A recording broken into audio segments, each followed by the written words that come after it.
Hola, ¿cómo están? Les habla de nuevo Javier Flax. Hoy vamos a tener una clase sobre las patentes de invención como obstáculo para la investigación científica.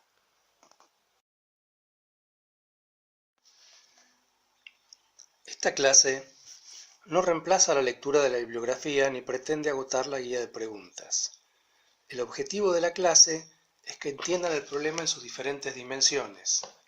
La bibliografía es el capítulo 3 del libro Autonomía Científica, Interdisciplina y Derechos Humanos, pero también se puede utilizar, porque es prácticamente equivalente, el artículo Patentes y Derechos Humanos publicado en la revista de la UNESCO Red Bioética número 13. Este artículo podrán imprimirlo. En la clase se agregarán algunos ejemplos actualizados, particularmente por la situación de la pandemia del COVID-19, la cual parece abrir una oportunidad para realizar algunas transformaciones en el sistema de patentes en términos de mayor cooperación y al mismo tiempo para convertir algunos bienes en bienes de la humanidad. Como verán a lo largo de esta clase, es imposible separar la investigación científica de las relaciones de poder. Ustedes van a ver que en la clase hay videos sugeridos. Hay de dos tipos en realidad, uno obligatorio y otro optativo. Vean los videos obligatorios cuando termine cada filmina. Los optativos pueden verlos cuando terminen toda la clase. En todo caso, tomen nota de qué filmina está. Pasemos al asunto. Verán que el problema de las patentes nos afecta a todos mucho y de diversas maneras. Algo adelante en la presentación de la materia. Asimismo, en la clase del capítulo 1, vieron con el profesor Gustavo Domínguez la importancia de la autonomía científica, tanto en términos de objetos de investigación como en términos de capacidad de investigación. En nuestro país y en América Latina, por ejemplo, hoy nos afectan enfermedades como el dengue, para el cual no hay una solución adecuada. A su vez, en el capítulo 2, vieron con la profesora Gabriela Casarico que un problema para ello es que hay una brecha científica y tecnológica y una división internacional del trabajo que conducen a un retraso científico y tecnológico planificados, que dificultan nuestra autonomía científica y que tengamos, en consecuencia, tecnologías convenientes.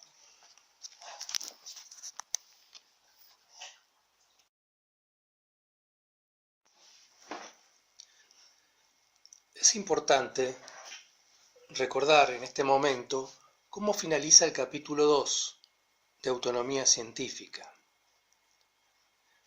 Es promisorio constatar que Galo Soler Ilia se encuentra en las antípodas del cientificismo que criticaba Warshawski.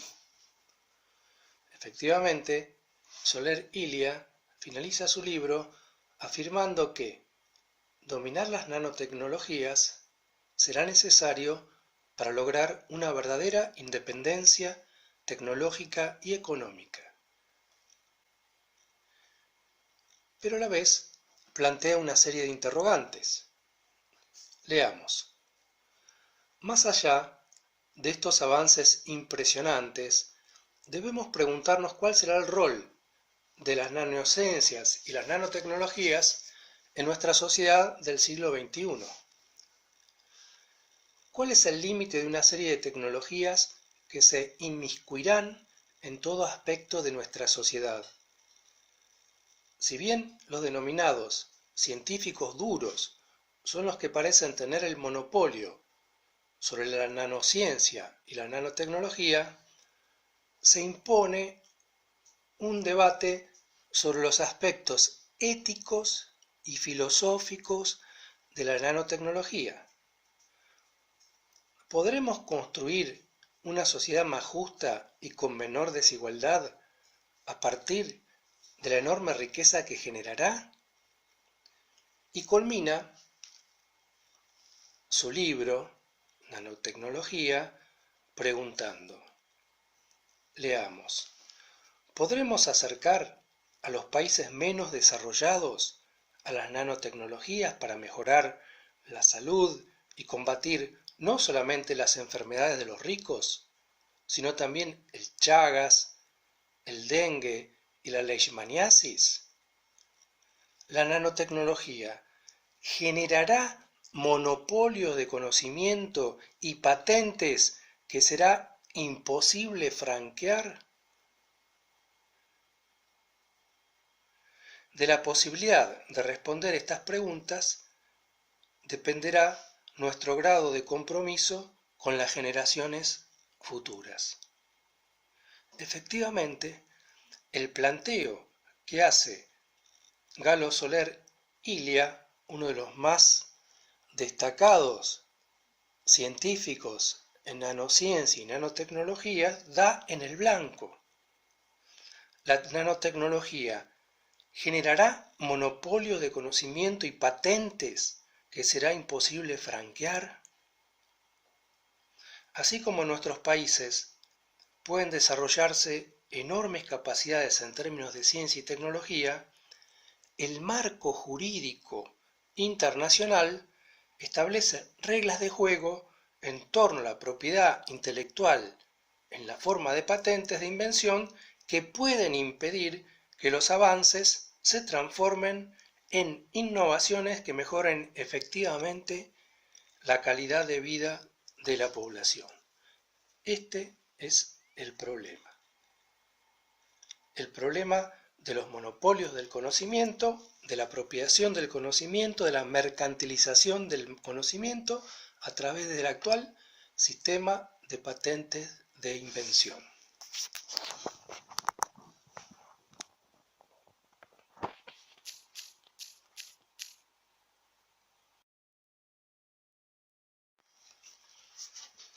En primer lugar, hay diferentes formas de la propiedad intelectual, cada una de las cuales tiene sus peculiaridades. Los derechos de autor, de libros, de guiones cinematográficos, las marcas que identifican a los productos, los derechos de obtención de semillas mejoradas, por ejemplo, y las patentes de invención. En segundo lugar, tenemos que tener en claro qué es una patente de invención. Se trata de un derecho exclusivo brindado por el Estado a alguien que realiza un invento. Ese invento puede ir desde el diseño, por ejemplo, de un tipo de motor más eficiente, de un aparato para tal o cual cosa, hasta un medicamento. Se supone, y digo solamente se supone, que el otorgamiento de un derecho exclusivo para la explotación de la patente a partir de la elaboración y comercialización de los productos bajo patente significa un estímulo para que se trabaje en innovaciones por los beneficios que se recibirán de las mismas. Esto es así porque el derecho exclusivo brinda por un tiempo, actualmente 20 años, que el que tiene la exclusividad, es decir, el monopolio sobre la patente y los productos derivados de la misma, obtenga ganancias a partir de esa exclusividad. Fíjense las características que tiene que tener un invento para lograr una patente. Tiene que tener un uso práctico, tiene que ser realmente una innovación, tiene que ser algo que no sea ni obvio ni evidente. Pero vamos a ver que todo esto resulta muy problemático. Que tenga un uso práctico significa que la investigación básica no es patentable. Pero, como vieron en el capítulo 1, resulta difícil distinguir entre la investigación básica, la aplicada y la tecnología en algunas ramas del conocimiento actual como la informática, las biotecnologías, las nanociencias y nanotecnologías. Si esto es así, ¿cómo se considera al conocimiento generado? ¿Como básico? ¿Como aplicado? ¿Sea tecnológico? ¿Con los fines de cumplir con algún fin práctico que requiere un patentamiento? Esto realmente resulta difuso. Más adelante vamos a ver un ejemplo. A Milstein no le patentaron los anticuerpos monoclonales en Gran Bretaña porque consideraban que en sí mismos no tenían un uso práctico esos conocimientos. ¿A quién le robó a Milstein esos conocimientos? Hilary Koprowski sí se lo patentaron y le dieron una serie de patentes en Estados Unidos, porque tenían un criterio distinto al respecto. Luego, que algo sea realmente una innovación, como veremos, supone conocer todas las patentes, y eso no es posible por diferentes razones. Una, porque durante años esos archivos estuvieron incompletos, y otra, porque en Estados Unidos se logran 120.000 patentes por año.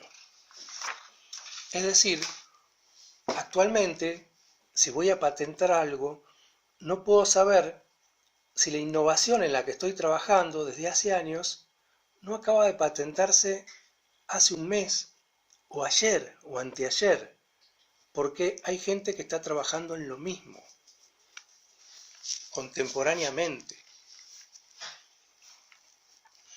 Por otro lado, que algo no sea obvio o evidente no significa que diversas personas no pueden llegar a generar los mismos conocimientos. La historia de la ciencia y la tecnología muestran que muchas innovaciones suelen darse simultáneamente. Porque no se trata de genios iluminados, sino de investigadores que están trabajando sobre los mismos problemas. Entonces, finalmente, se recurre a un cuarto criterio: que sea aceptada la patente por el sistema legal de tal o cual país. Es decir, termina siendo un problema de abogados lograr una patente, y existen cantidades de juicios sobre quién llegó primero o si alguno le robó la idea a otro. Típicamente, en el caso de Milstein y Koprowski, muestra que se trata efectivamente de criterios del sistema legal. Hay sistemas legales muy restrictivos y hay sistemas legales muy permisivos. Piensen en el siguiente ejemplo. Un fulano logró que la oficina de patentes le diera una patente por una idea obvia: un vehículo autopropulsado de 4 ruedas. Henry Ford tuvo que dar una batalla legal tremenda para anular esa patente, y hasta que no lo logró, no pudo empezar a fabricar en serie el famoso Ford T. Lamentablemente, actualmente hay muchos ejemplos al respecto en torno a medicaciones que son patentadas. Generan un monopolio y la difícil accesibilidad por los precios exorbitantes para tratar enfermedades muy extendidas, como la hepatitis C. ¿Y eso por qué? Porque alguien convirtió en mercancía inaccesible los resultados de una investigación realizada en una universidad pública. Tal es el caso del sofosbuvir, sobre el que volveremos más adelante. El sofosbuvir es un medicamento que se usa para la hepatitis C, y la molécula es el resultado de investigaciones en la Universidad de Cardiff, financiadas con fondos públicos. Pero la patentó el laboratorio Gilead y vende el tratamiento a $1.000 la pastilla. Aproximadamente $80.000 el tratamiento de alguien que tiene hepatitis C, cuando el costo de producción es de $100 todo el tratamiento de 3 meses. Y esto fue estimado por la Universidad de Liverpool y por Médicos Sin Fronteras. Peor aún es el caso de Myriad Genetics, que veremos, logró una patente sobre genes que se encuentran naturalmente en el cuerpo humano.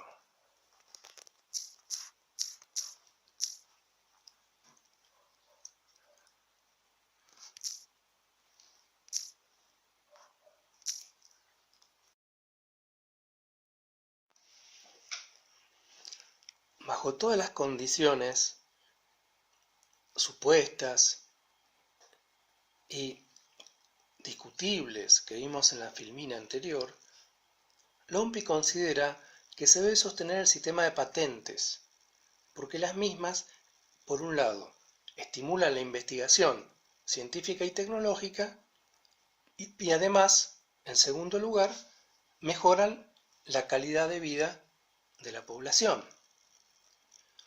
Ahora bien, veremos que en realidad lo que afirma la OMPI no es así en general, y en particular con lo que tiene que ver con medicamentos y alimentos, es decir, con bienes esenciales. Pero para otro tipo de inventos también es discutible. Piensen que en la historia de la ciencia y la tecnología muchos robaron ideas, como Koprovsky, y las patentaron, o simplemente llegaron primero a una solución y la patentaron, mientras que los que llegaron luego de años de trabajo, se quedaron sin nada. Estoy pensando en Graham Bell, el inventor del teléfono y de muchos otros inventos. Quienes habían llegado al mismo invento, al mismo tiempo, pero llegaron a patentarlo después, se quedaron sin nada. El resultado es que en vez de estimularse la investigación, en realidad se la desalienta frente a la posibilidad de llegar tarde. En consecuencia, suele ser mucho más frecuentemente un desincentivo que un estímulo.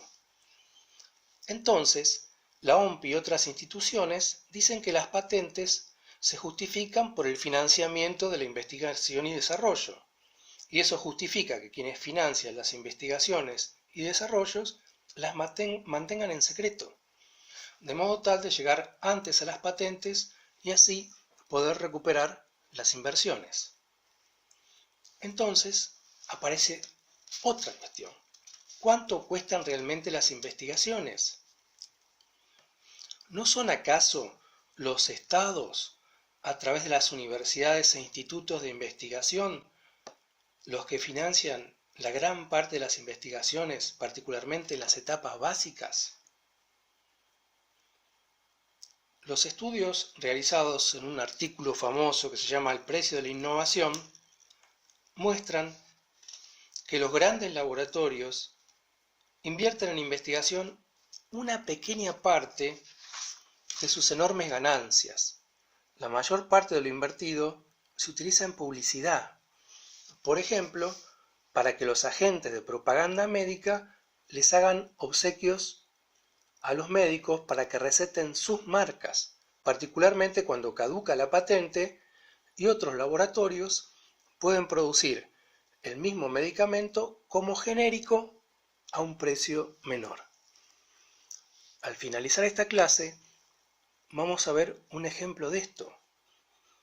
En Argentina, el Instituto Leluar acaba de llegar a un test serológico para el COVID-19 con una inversión del Estado de $70.000, más el equipamiento, las instalaciones, los sueldos de los investigadores, ¿no? Al mismo tiempo, se hace una enorme bambolla porque el laboratorio Roche en Europa llega a resultados similares y los vende a precios carísimos. Gracias lo que nos quedó de autonomía científica, en Argentina vamos a producir los test serológicos pagando realmente muy poco dinero.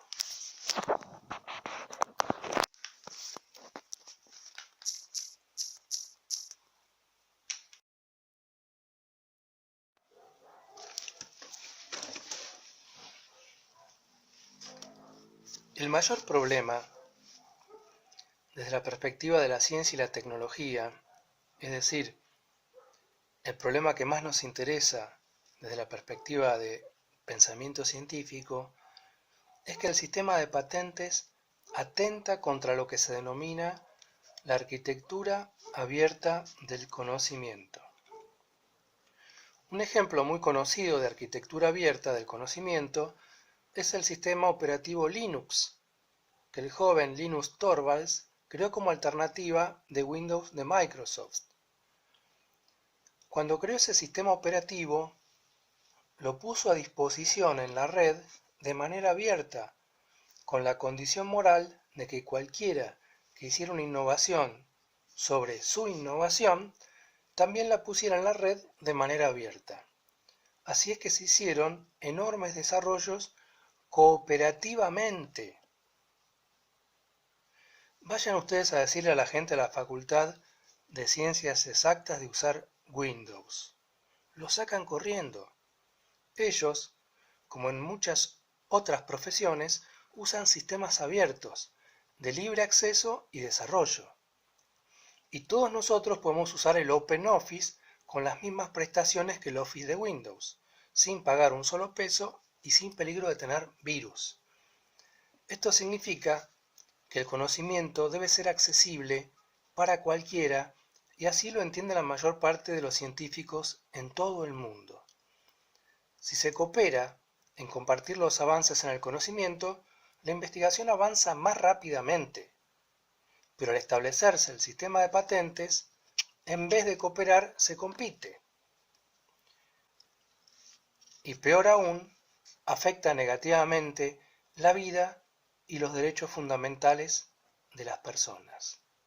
Este tipo de propiedad, de muy cuestionable fundamentación, entra en conflicto con derechos fundamentales como el derecho al conocimiento y, en consecuencia, a todos aquellos conocimientos que permiten garantizar, proteger y promover el derecho a la salud y a la vida misma.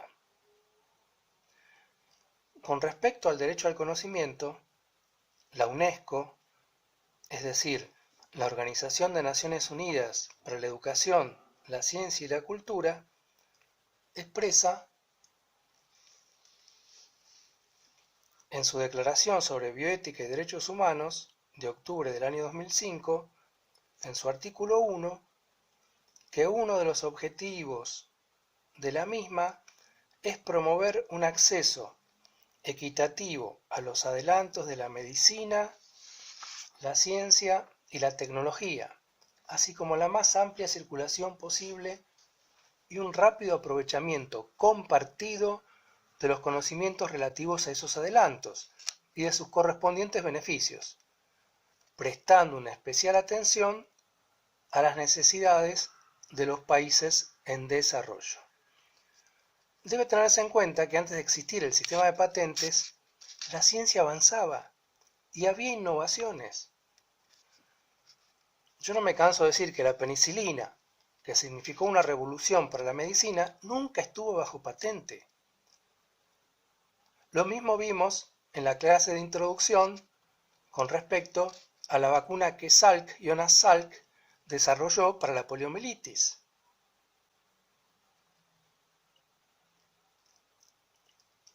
Volvemos al ejemplo de Milstein y Kropotkin. César Milstein, el último premio Nobel hasta ahora en ciencia argentino, hizo una innovación extraordinaria, la de los hibridomas o anticuerpos monoclonales, con lo cual revolucionó la medicina. Y Milstein y su instituto de investigación en Gran Bretaña, en el que trabajaba, eran partidarios de la arquitectura abierta del conocimiento. En su momento quisieron patentar ese conocimiento, pero con el fin de que nadie se apropie de ese conocimiento. Pero la Oficina de Patentes de Gran Bretaña consideraba que como era una enorme innovación, pero como no tenía un uso práctico evidente, no era algo que merecía una patente. Y lo que hacía Milstein, desde la perspectiva de la arquitectura abierta, era compartir ese conocimiento con otros científicos. Lo que hacía era que firmaran un compromiso de no patentamiento. Y una vez Milstein se olvidó de pedirle ese compromiso de no patentamiento a este científico que mencionábamos, Hilary Koprowski, y lo que hizo Koprowski del Instituto Wistar de Estados Unidos fue sacar toda una serie de patentes a partir del conocimiento desarrollado por Milstein y su Instituto de Investigación británico. Es decir, se apropió de un conocimiento que no había desarrollado él. Entonces, esto por un lado, podríamos decir, lo que nos dice es que si se logra una innovación, lo que hay que hacer es patentarla para luego liberarla. Pero el problema es que hay una enorme diferencia entre los criterios restrictivos y permisivos de diferentes países, lo cual vamos a ver y vamos a profundizar a través de otros ejemplos.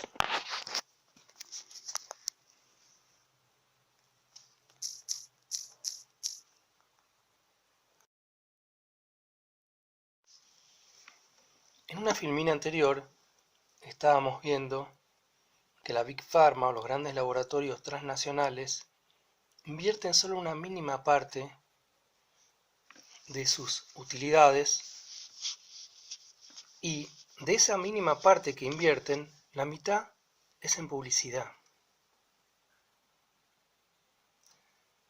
Y la otra mitad se divide a su vez en dos partes, es decir, en dos cuartos. Un cuarto se invierte básicamente en cuestiones cosméticas y el otro cuarto solamente para patologías. Piensen que el sistema de patentes y la mercantilización del conocimiento orienta la investigación de los grandes laboratorios hacia enfermedades o hacia problemas cosméticos de la población más rica del mundo. ¿Por qué? Y porque entonces es un mercado con poder adquisitivo. Incluso, y esto es gravísimo, a veces no se procura curar las enfermedades, sino solamente mejorar el estado del paciente, pero mantener la cronicidad para seguir vendiéndole medicamentos. Como ya hemos visto, desde la segunda revolución industrial, la industria genera su propio mercado, publicidad mediante. Ya no se trata meramente de la satisfacción de necesidades. En esa línea, mediante diferentes técnicas de manipulación, la industria farmacéutica también genera su propia demanda. La cultura consumista, la inflación hedonista, la cultura del descarte de objetos y personas lleva también a una medicalización de la sociedad. Y más grave aún, a una psiquiatrización, incluso de los niños, promovida en buena medida por los grandes laboratorios que quieren ampliar sus mercados. Miren este video de Peter Capusotto y su personaje Robotrill, porque desde una perspectiva humorista crítica describe perfectamente lo que estamos diciendo.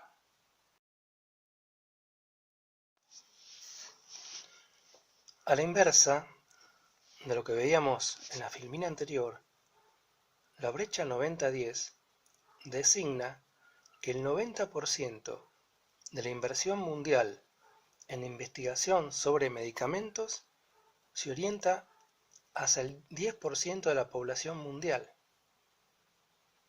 Como decíamos, no solo para atender patologías, sino también para tratamientos cosméticos, calvicie, disfunción eréctil y este tipo de cuestiones. Importantes, por supuesto, pero no debido a muerte.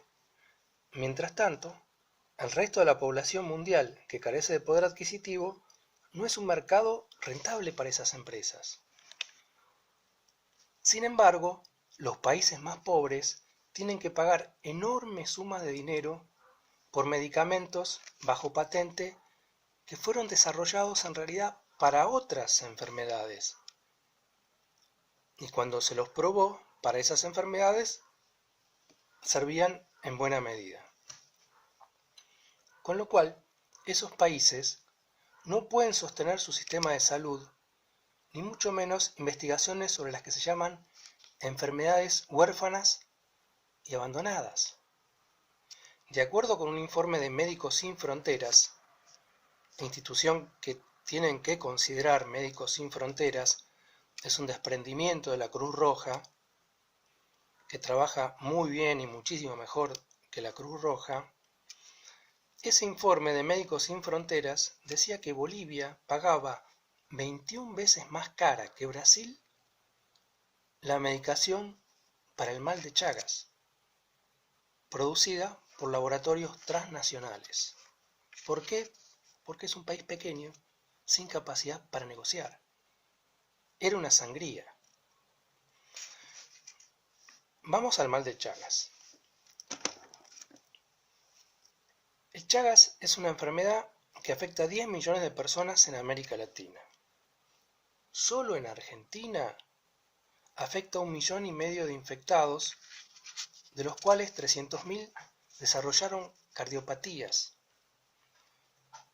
Luego de un tiempo del proceso de gripe, de cronificación, luego de unos años, empieza a agrandarse el corazón. Y hay gente que muere muy joven.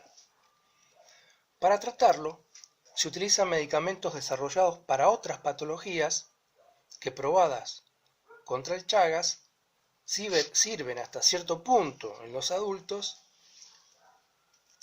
y en los niños, una de ellas, el Benidazol, llega a la cura. Por ahora no hay nada mejor. No se desarrolló algo específico aún, porque a los grandes laboratorios le interesan solamente aquellas enfermedades que tienen un mercado consumidor, sea por la cantidad de personas, sea por el poder adquisitivo. En consecuencia, se desentienden de aquellas enfermedades con mercados muy pequeños o con poca capacidad adquisitiva. Aunque a veces también se desentienden cuando su patente caduca y en consecuencia ven que va a disminuir la rentabilidad empresarial. Tal es el caso de lo que ocurrió con los medicamentos para el mal de Chagas, enfermedad que quedó desatendida casi por 8 años porque los laboratorios que producían sendos medicamentos esenciales dejaron de fabricarlos.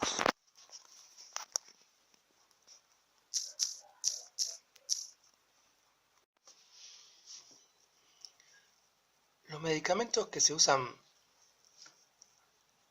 para el mal de Chagas son el ya mencionado Benznidazol y además el Nifurtimox. Estos son los nombres de las drogas, siempre nombres difíciles, pero se pueden memorizar. El caso del Nifurtimox que producía Bayer es patético. Más que patético diría, es horroroso, en el sentido pleno de la palabra horror, porque dejaron de producirlo porque al caducar la patente no se ajustaba a las expectativas de rentabilidad que esperaban en sus planes de negocios. Entonces dejaron de fabricarlo. Era más rentable fabricar collares antipulgas para las mascotas de la gente con plata en los países ricos. La falta de ese medicamento dejó sin medicación a niños que llegaban con una suerte de gripe inicial que tiene el Chagas al hospital de niños, por ejemplo, en distintas provincias.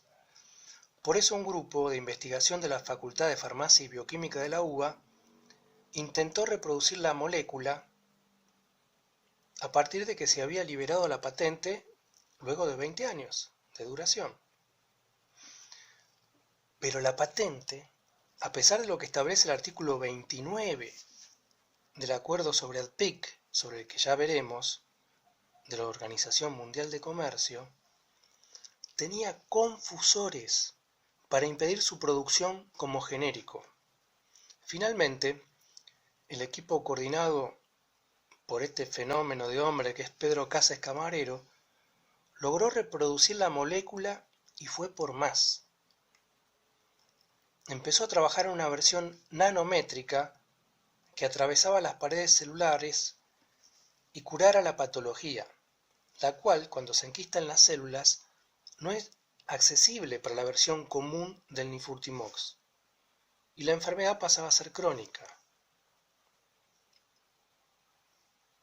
Como pueden ver, el lema de la empresa, si es Bayer, es bueno, es bastante discutible en términos de responsabilidad social empresaria.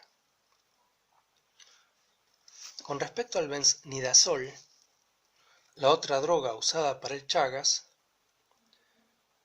cuya patente había pertenecido al laboratorio Roche, tuvo otra deriva. Roche fue mucho más responsable socialmente al ofrecer transferir sus conocimientos y tecnología a los países que padecen el Chagas. Así fue como Brasil comenzó a producirlo en uno de los laboratorios públicos, el LAFEPE, el Laboratorio Federal de Pernambuco, pero únicamente para uso interno dentro de Brasil. Y Argentina, por ejemplo, con la capacidad que tiene, durante un tiempo se durmió. Realmente no sé qué pasó. Pero ahora Argentina se convirtió en el mayor productor y único distribuidor mundial de benzimidazol a través de la Organización Panamericana de la Salud a precio de costo para los gobiernos a partir de una iniciativa del Ministerio de Salud de la Nación, que creó 2 institutos públicos para combatir el mal de Chagas y otras enfermedades desatendidas aproximadamente por el año 2010, tanto para la prevención como para el tratamiento. Para fabricar el benzimidazol se asociaron en 2012 el Ministerio de Salud, el Laboratorio ELEA y la Fundación Mundo Sano, presidida por la doctora Silvia Gold, bioquímica argentina, una de las más grandes activistas mundiales contra las enfermedades de la pobreza, quien, junto con su marido, tuvieron que exiliarse en la última dictadura genocida y fundaron en España el laboratorio Chemo o Quemo para producir medicamentos a bajo precio. Pero más aún, el Chagas ahora apareció en los últimos años en Estados Unidos, donde ya hay 300.000 afectados, y esto es producto de las migraciones. Y la FDA, la Food and Drug Administration, que es la Agencia de Alimentos y Medicamentos de los Estados Unidos, convirtió en 2017 al benzimidazol fabricado en Argentina en el primer medicamento aprobado en ese país para tratar la enfermedad de Chagas. Con el benzimidazol argentino, distribuido gratuitamente por los gobiernos, los niños se curan luego de 60 días de tratamiento, no así los adultos con la enfermedad cronificada. Lo que hay que tener en cuenta es que algunos de estos medicamentos se empiezan a probar en el paciente porque los diferentes pacientes no lo admiten de la misma manera. Y si a un paciente uno de los medicamentos le da algún tipo de consecuencias adversas, entonces se usa el otro medicamento. Como pueden ver, hay laboratorios con compromiso social que contrastan con los comportamientos antisociales de los grandes monopolios farmacéuticos. Por otro lado, se ve cómo el Estado cumple una función fundamental en el financiamiento de esas investigaciones, por lo menos en algunos periodos democráticos.